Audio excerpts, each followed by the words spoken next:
Pika Pika no Mi, un fruit de type Logia qui lui permet de se changer en lumière. De ce fait, comme tous les utilisateurs de Logia, il ne va pas être sensible aux attaques physiques, mais surtout, il va utiliser la caractéristique principale de la lumière, sa vitesse. Comme tu le sais peut-être, l'allumant a environ une vitesse de 300 000 km par seconde. Ouais, ce qui n'est pas le cas, hein, parce que sinon, sinon on n'aurait pas eu ce qu'on a eu avec les combats, les différents combats de Kizaru. Hein. Donc Kizaru ne va pas du tout à cette vitesse. Hein.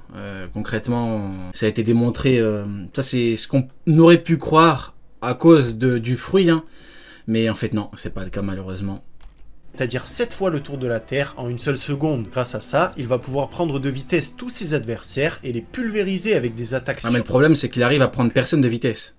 Pas Marco, pas Rayleigh, pas Luffy, c'est le problème. Ou encore, il va pouvoir utiliser ses capacités. Le seul qu'il a pu, entre guillemets, prendre de vitesse, c'est le dos de Franky. Et encore, je crois que Franky faisait un truc, faudrait vérifier, et puis il a pas fait de dégâts. Pour tirer des lasers, ou même se fabriquer une épée. Des lasers que Sentomaru esquive en courant. Pour pouvoir contrer ses adversaires. On se refait les fondamentaux hein, pour que tout le monde comprenne bien. D'ailleurs, il est tellement rapide que seuls les personnages ayant un acquis de l'observation extrêmement poussé vont réussir à le voir, mais bizarrement, ce fruit qui donne la vitesse la plus rapide de tous les extrêmement poussé, reste à voir. Utilisateurs de fruits. Parce qu'il faut un acquis extrêmement poussé pour combattre Kizaru. Marco vient d'apprendre qu'il avait un acquis extrêmement poussé. Si c'est le cas, c'est bien pour lui. Hein. Mais moi je valide. Hein. Marco, si tu dis que c'est un expert en HDA et qu'en plus un expert en HDO, moi je valide. Hein. Moi je suis dessus. Mais bon, malheureusement, il y a Sentomaru quoi. Bon, appartient à un personnage qui est de base très lent. Allez, on continue. Ensuite, on a Aramaki, alias Ryokugyu, un des amiraux actuels dans la marine. Avec Isho, ce sont les deux nouveaux amiraux de la marine qui ont été recrutés après Marineford, et son épithète japonais signifie taureau vert. Comme Aokiji, Ryokugyu semble être un personnage qui est extrêmement calme et paresseux, et lui aussi, il va aimer les belles femmes. Concernant sa puissance, selon Doflamingo, elle rivalise plus ou moins avec son partenaire Isho, et d'ailleurs, la Cross Guild a mis sur sa tête une prime de 3 milliards de berries. Concernant son fruit du démon, on sait qu'Aramaki a mangé le Mori Mori no Mi, un fruit de type Logia qui lui permet de créer, contrôler et de devenir l'élément de la forêt. Grâce à ça, il va pouvoir faire pousser une fleur tournante géante sur son dos qui va lui permettre de voler, ou encore transformer ses doigts en longues... Depuis quand il aime les femmes c'est le moment avec Fujitora, quand il dit je mangerai que si c'est une belle femme qui me rapporte la bouffe. De mémoire, c'est ça qu'il avait dit, hein. Si une belle femme m'apporte à manger, je crois que c'est ça, il faisait une vanne, racines avec lesquelles il va... D'ailleurs, bizarre, hein. Fujitora me semble très ami avec lui, hein. Bizarre. On m'a pourtant juré que Fujitora n'avait rien à se reprocher. Bizarre. Et quand je suis sur Fujitora, on me dit ouais, non, tu comprends pas, c'est un bon gars. Ok. Pourquoi est-ce qu'il traîne avec un sexiste, avec un misogyne comme lui? Pourquoi est-ce que Fujitora traîne avec un sexiste, misogyne et raciste comme lui? Ah, mais bah oui, je comprends pas. Ah bah oui, ça doit être ça, oui, bah forcément, je comprends pas. Ah bah oui, logique. Pouvoir transpercer ses adversaires et les boire. En effet, grâce à son fruit du démon, il a obtenu la capacité d'absorber les nutriments d'un organisme, et grâce à ça, il va pouvoir vivre sans manger pendant plusieurs années. T'abuses Rio, on a tous un pote raciste. Ah oui, voilà, c'est exactement ça. Voilà, c'est l'excuse qu'on pourrait lui trouver. Eh non, ça marche pas comme ça. Eh non. Tu traînes avec ce mec-là, au bout d'un moment, ça y est. Après, ils se sont battus. Bah oui, ils se sont battus, mais dans ce contexte-là. Mais c'est pas parce qu'ils se sont battus dans ce contexte-là, à ce moment-là, quand Fujitora voulait en profiter pour libérer des esclaves, que ça ne veut pas dire que Fujitora est bizarre d'avoir comme ami ce mec-là. Qu'est-ce que tu veux dire, Actu? Qu'est-ce que tu sous-entends, Actu? Avec ta coupe afro, là, hein? T'as une big coupe afro en juillet 2024, t'essayes de sortir des excuses à Fujitora. Réveille-toi, frérot. Ta coupe afro, là. Juillet 2024. Réveille-toi, frérot. Va chez le coiffeur demain.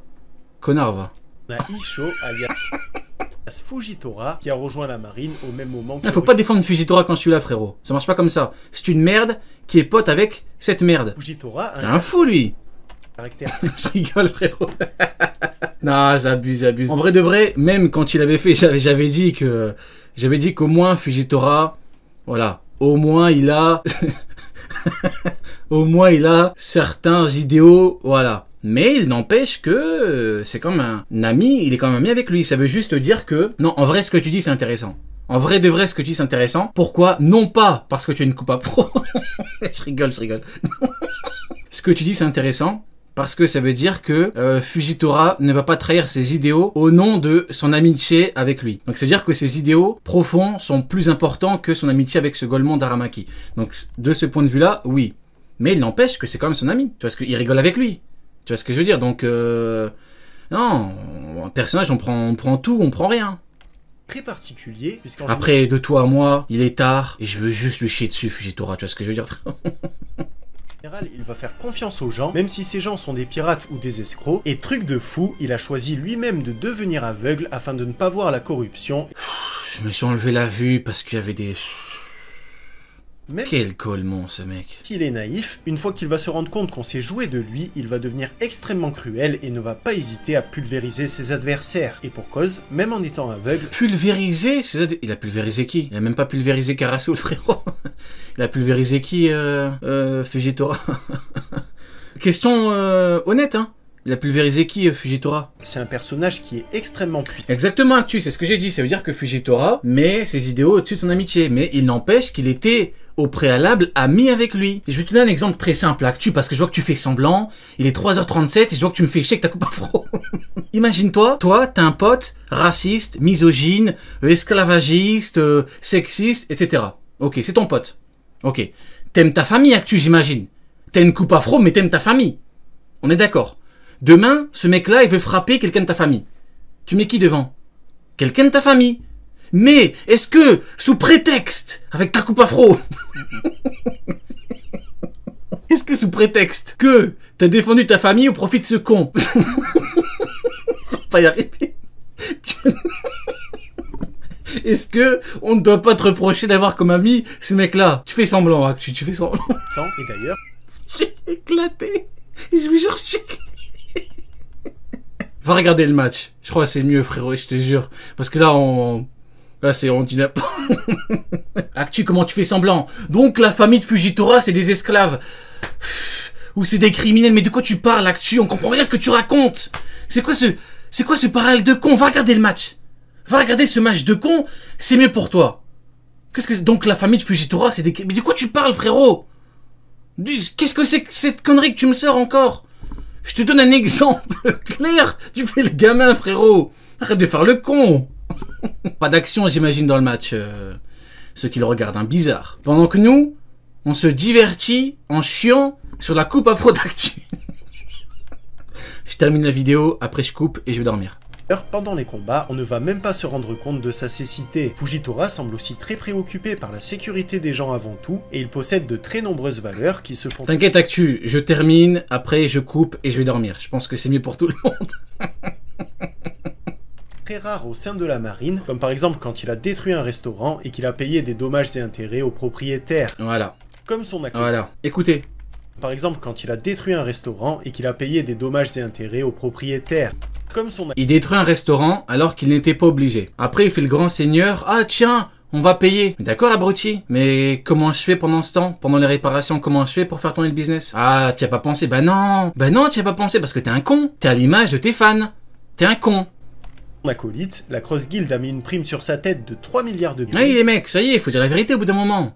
Et pour cause, Fujitora... Mais ça détruit des restaurants, ça détruit des trucs, après ça fait genre, oh, on va payer. Comment ça on va payer? Frérot, comment je fais pour travailler pendant ce temps-là? Considéré comme un des amiraux les plus puissants de la marine. Un amiral... Un truc de fou quand même. Qui évidemment possède un acquis de l'observation et un acquis de l'armement qui sont très poussés, et d'ailleurs, il va très bien compenser sa cécité. Tu penses, ça touche bien d'être amiral, je sais pas. Tu renonces à toute dignité, tu renonces à plusieurs choses, hein, donc est-ce que ça vaut la peine, frérot? Je ne sais pas. Faudrait leur demander. Avec son acquis de l'observation, qu'il va projeter comme une aura, un petit peu comme le N dans Hunter x Hunter pour pouvoir repérer ses ennemis. Concernant son fruit du démon, il a mangé le Zushi Zushinumi, qui lui permet de contrôler la gravité, et de ce fait, il peut créer d'énormes prouesses, comme par exemple faire pop des météorites du ciel, clouer ses adversaires au sol, ou encore faire léviter des navires de guerre qui sont pourtant très lourds. Ah oui, bon, qu'à s'excuser, c'est ça le problème, c'est...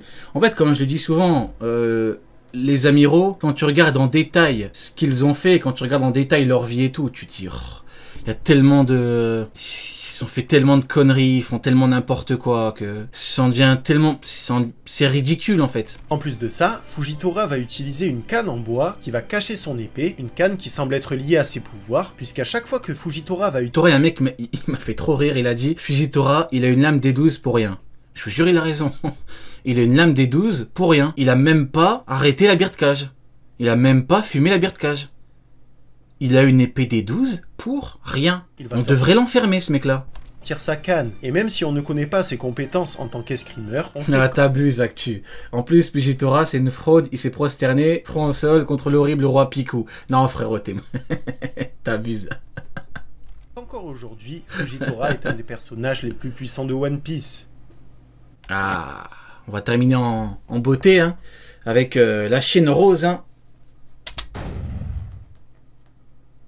Et on termine, évidemment, avec l'amiral commandant en chef. Ouais, Akainu, il est niveau roi des pirates, il est plus fort que les Yonko parce qu'Oda a dit qu'il pourrait trouver le One Piece en 1 an. Alors, ok, mais en fait, dire qu'il peut trouver le One Piece en 1 an, ça revient à dire que cette tête de con peut trouver le One Piece en 1 an. Ça veut juste dire que ce niveau de puissance-là, en fait, quand tu démarres en tant que protagoniste et que t'as un gros niveau, évidemment que c'est simple.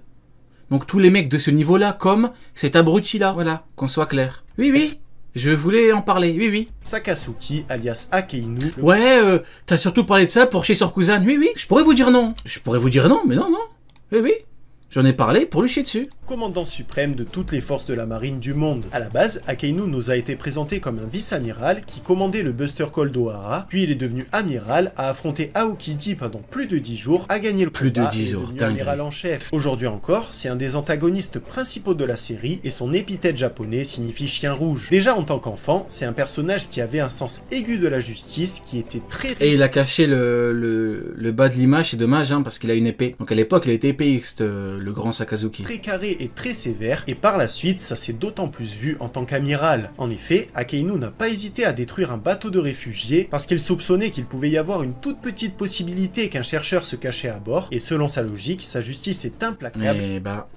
Il préfère tuer absolument le camp du bien, hein. Tous ceux qui ne vont pas être d'accord avec lui. Tu penses, il lame des 12. Voilà la percha. Voilà la percha. Tu reviens enfin à ton prime. C'est ça qu'on veut voir, la percha. Tu vaux mieux que ce que tu nous as dit tout à l'heure, la percha. Tu le sais très bien. Voilà, ça on aime bien. De ça, malgré son statut d'amiral, Akainu ne va pas hésiter à utiliser la ruse et la fourberie pour tromper ses adversaires, comme on l'a vu quand il a réussi à manipuler Squardo en lui faisant croire que... Squardo, c'est... Ouais, je comprends, hein. Sengoku est intelligent, oui, bah, si la norme dans le monde de One Piece c'est Squardo, oui. Ah, c'est Einstein, hein. Franchement, tu connais Barbe Blanche, t'as traîné avec Barbe Blanche, tu connais, t'es un de ses fils, tu traînes dans l'équipage depuis je sais pas combien de temps, tu le plantes en pleine bataille contre la marine avec les Shichibukai. Là, c'est vraiment l'abruti ultime, ces mecs-là, y a pas pire. Que s'il poignardait Barbe... Mais je vous jure, cette image, elle me dégoûte. Peut-être aucune image dans One Piece qui me dégoûte autant que celle-là. Blanche, il pourrait les épargner, ou encore quand il a insulté Barbe Blanche. Il l'a planté avec une T12.